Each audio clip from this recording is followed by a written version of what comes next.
महाराष्ट्राचे महसूल मंत्री नामदार राधाकृष्ण विखे पाटील यांनी विकास कामाच्या आढाव्यानिमित्ताने राहाता तालुक्यामधील नांदूर आणि ममदापूर येथे ग्रामस्थांशी संवाद साधून ग्रामस्थांच्या अडचणी समजावून घेतल्या। याप्रसंगी माजी आमदार वैभव पिचड यांची देखील उपस्थिती होती। याप्रसंगी नामदार राधाकृष्ण विखे पाटील यांच्या हस्ते छत्रपती शिवाजी महाराजांच्या जयंतीनिमित्ताने शिवप्रतिमेला पुष्पहार अर्पण करून अभिवादन करण्यात आले। ममदापूर येथील अलीबाबा दर्ग्यामध्ये चादर देखील चढवण्यात आली आणि अभिवादन करण्यात आले। नांदूर येथील बऱ्याच वंचितांना गेल्या कित्येक वर्षांपासून घरकुली मिळत नव्हते, तर गावठाण विस्ताराची देखील अडचण होती आणि म्हणूनच नामदार विखे पाटील यांच्या प्रयत्नातून शेती महामंडळाची 12 एकर जमीन नांदूर ग्रामपंचायतला देण्यात आली। घाणकचरा व्यवस्थापन, वाड्या वस्त्यावरील रस्त्यांची कामे, लाईटची कामे, जलजीवन मिशनची कामे यासाठी भरीव निधी उपलब्ध केला। यासह खंडकरी शेतकऱ्यांच्या महामंडळाच्या जमिनी वर्ग 2 मधून वर्ग 1 करण्यास मोलाचे सहकार्य नामदार राधाकृष्ण विखे पाटील यांचे लाभल्यामुळे त्यांचा कार्यक्रमादरम्यान सत्कार करण्यात आला। तर भारतीय जनता पार्टीच्या वतीनं स्टार प्रचारक म्हणून त्यांची निवड करण्यात आल्यामुळे ममदापूरसह नांदूर येथील ग्रामस्थांच्या वतीनं त्यांचा विशेष सत्कार करण्यात आला। दूध संकलन करणाऱ्या चालकांकडून चुकीची माहिती भरल्याने काही दूध उत्पादक शेतकरी अनुदानापासून वंचित राहिले। यावर विखे पाटील यांनी खंत व्यक्त केली। तर पालकमंत्री म्हणून माझ्यावर भारतीय जनता पार्टीनं जी जबाबदारी टाकली आहे त्या अनुषंगानं आगामी होणाऱ्या लोकसभा निवडणुकीमध्ये उमेदवार कोणीही असो याकडे लक्ष न देता मीच उमेदवार समजून मतदान करा असं आवाहन उपस्थित जनतेला केलं। आपापसामधील गटतट बाजूला ठेवण्याचे देखील आवाहन त्यांनी याप्रसंगी केलं। म्हणजे 100% उत्पादकाला सरकारचं अनुदान त्याच्या खात्यात वर्ग होईल अशा प्रकारे त्याच्यामध्ये आता आपण कार्यवाही केलेली आहे आणि म्हणून मी पुन्हा एकदा आपल्या सर्व ग्रामस्थांचं आलेल्या सर्व नेत्यांचं आपल्या सर्वांना मनापासून धन्यवाद देतो। या लोकसभेची निवडणूक आता जी सुरू झालेली आहे तर महायुतीचे उमेदवार आता जी जाहीर होतील, उमेदवार कोणी असू देत पण जबाबदारी आज आपल्यावर आहे। जिल्ह्याचा पालकमंत्री म्हणून नगर दक्षिणमध्ये खासदार डॉक्टर सुजय उभे आहेत, उत्तरेमध्ये शिर्डीची जबाबदारी पालकमंत्री म्हणून माझ्यावरच आहे। तर मी उमेदवार समजून तुम्हाला काम करायचं एवढी तुम्हाला विनंती करायला आलेलो आहे। उमेदवार कोण आहे, काय, राजी नाराजीचे प्रश्न सोडून द्या। आता जिल्ह्याच्या बाहेर काही मतदारसंघाची जबाबदारी मला मिळेल, एक मला वाटतं एक अतिशय धावपळीचं काम होणार आहे सगळं। पण मला सुरुवातीला असं वाटलं की आपण आपल्या मतदारसंघाच्या लोकांच्या अगोदर चर्चा करावी। पुढचे 4-5 दिवस मी पूर्ण दौरा मतदारसंघाचाच ठेवलेला आहे, म्हणजे पुन्हा याची संधी मिळणार नाही।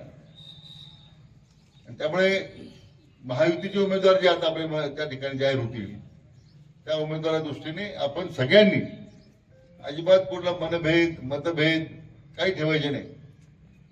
तर उद्या आदरणीय प्रधानमंत्री मोदी साहेबांना प्रधानमंत्री करायचं आहे, इथं मोदी साहेबांना मतदान करायचं आहे।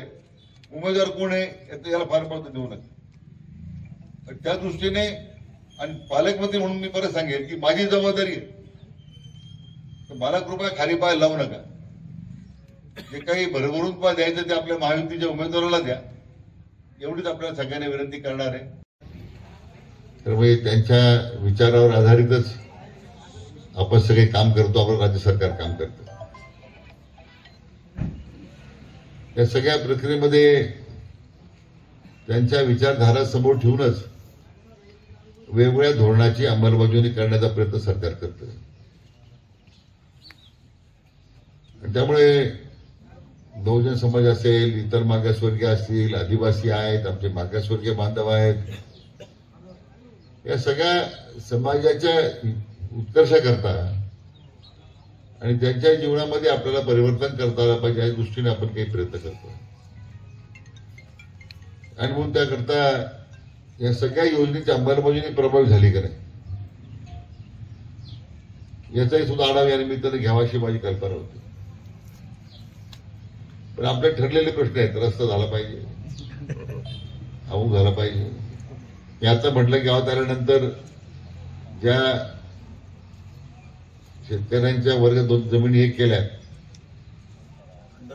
खंडकऱ्यांच्या, ते जरी 100% हजार आले असतं बरं झालं असतं। आता त्यांचं मागणी संपली, आता ती काही मागणी झाली नाही। घरपोच आम्ही लॅमिनेटेड पत्र दिले उताराच्या पासून, बरोबर ना।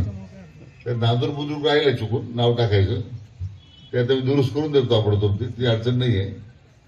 धोरणात्मक निर्णय झाला.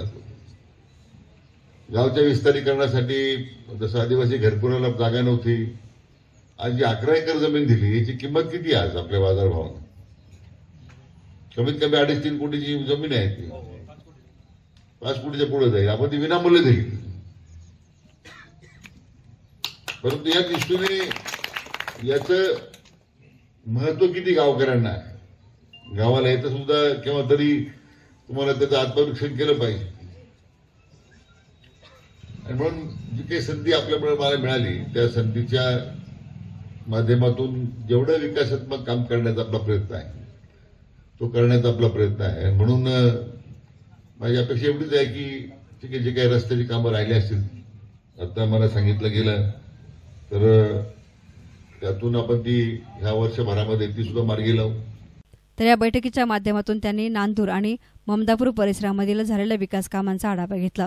कार्यक्रमास नांदूरसह ममदापूर येथील सरपंच, उपसरपंच, ग्रामपंचायत सदस्य, सोसायटी पदाधिकारी, शेतकरी बांधव आणि पंचक्रोशीमधील सर्वधर्मीय महिला पुरुष हजर होते. तर कार्यक्रमादरम्यान सुनील सोडणार यांनी आपलं मनोगत व्यक्त केलं. होता है ना आदमी कद से बड़ा होता है, ना आदमी पद से बड़ा होता है.